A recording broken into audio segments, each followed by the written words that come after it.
Halo sahabat, perkenalkan, saya Muhammad Sibaweh Ridwan, Prodi Hukum Keluarga Islam semester 5, dan tujuan dari video ini adalah untuk memenuhi tugas ujian akhir semester dari mata kuliah Manajemen Organisasi.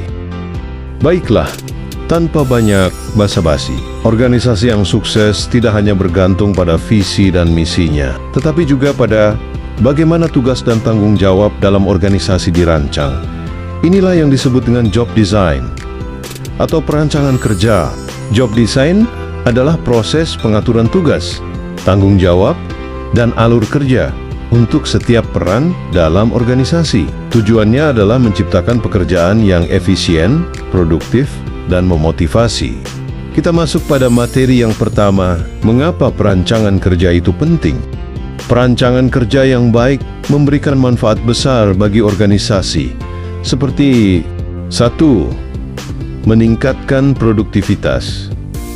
Karyawan tahu apa yang harus mereka lakukan dan bagaimana melakukannya. 2. Mengurangi stres kerja.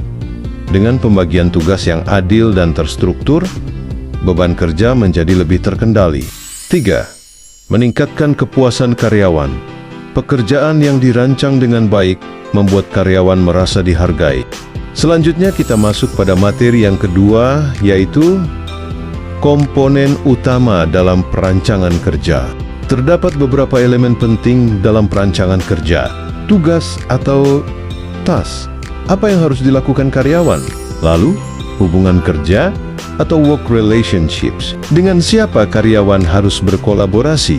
Elemen selanjutnya, alur kerja atau workflow. Bagaimana pekerjaan mengalir dari satu proses ke proses lain. Dan seterusnya. Lingkungan kerja atau work environment, tempat dan kondisi di mana pekerjaan dilakukan.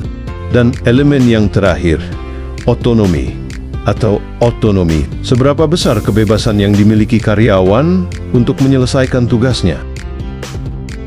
Sebelum masuk pada materi yang ketiga, perlu saya sampaikan, jika Anda menonton video ini sampai akhir, saya doakan Anda masuk surga. Baiklah, materi yang ketiga ialah pendekatan dalam perancangan kerja.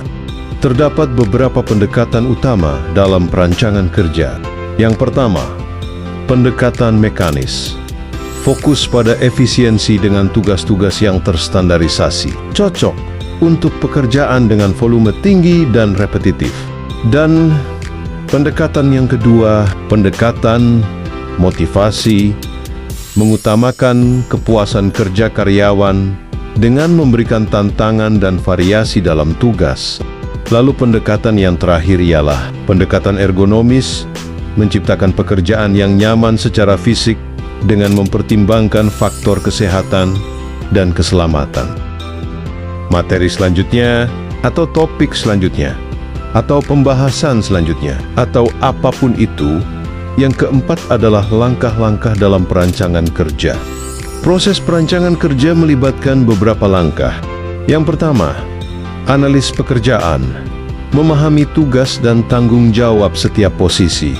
Kedua, penentuan tujuan, menentukan apa yang ingin dicapai dari setiap peran. Ketiga, pengembangan desain, menentukan tugas, hubungan kerja, dan otonomi. Keempat, implementasi, mengomunikasikan desain kepada karyawan dan memastikan mereka memahaminya. Kelima, evaluasi dan penyesuaian, melakukan peninjauan berkala.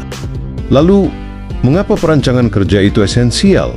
Perancangan kerja yang baik adalah kunci untuk menciptakan organisasi yang sehat, efisien, dan memotivasi. Ini bukan hanya soal membagi tugas, tetapi juga tentang menciptakan pengalaman kerja yang positif bagi setiap individu. Jadi, apakah pekerjaan di organisasi Anda sudah dirancang dengan tepat? Mari ciptakan perancangan kerja yang lebih baik mulai dari sekarang. Mungkin cukup sekian dari saya. Semoga membantu memberikan pemahaman kepada kita semua tentang manajemen organisasi. Akhir kata, ketika seseorang membunuh seekor ular, dia akan dianggap sebagai seorang pahlawan. Tapi ketika seseorang membunuh seekor kupu-kupu, dia akan dianggap sebagai seorang penjahat. Nyatanya manusia memiliki standar estetika.